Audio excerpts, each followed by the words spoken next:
雨が降ったらですね、土砂災害や河川の増水などもあると思いますので、十分注意しながら、台風6号、実際に今現在どこに位置しているのかなどですね、注意をしながら、また、なんか速報上、気象庁のホームページなどをご確認をしていただいて、皆さんも注意してください。それでは時刻が午前37分になっておりますが、では早速続いてのコーナーに行きたいと思います。続いてはニュースのコーナーです。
採取をし、水質の目安になる指標生物に当たるかなどを俯瞰で調べました。自動ではきれいな水の気候であるテナガエビをはじめ、トリチュラムやエビカンホ類などを確認。その他、川エビや魚の卵なども確かめたということです。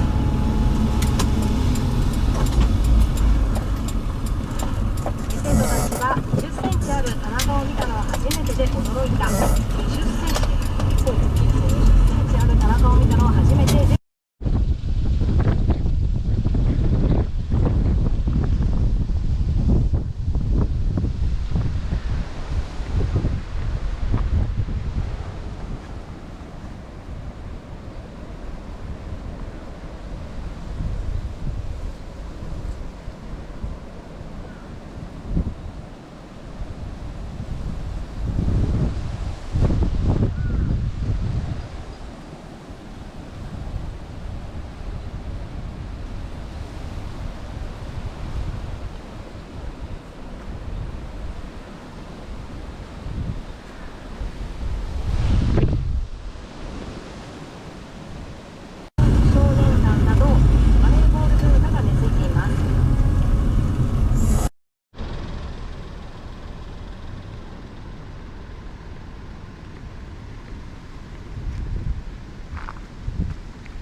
本日20日の4時、午後4時の時間帯、南大東島の南西約200キロにあり、1時間におよそ15キロの速さで西に進んでいるということです。奄美地方北部と南部では夜の初め頃から風速20メートル以上の非常に強い風が吹く見込みです。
086-2759番までお願いします。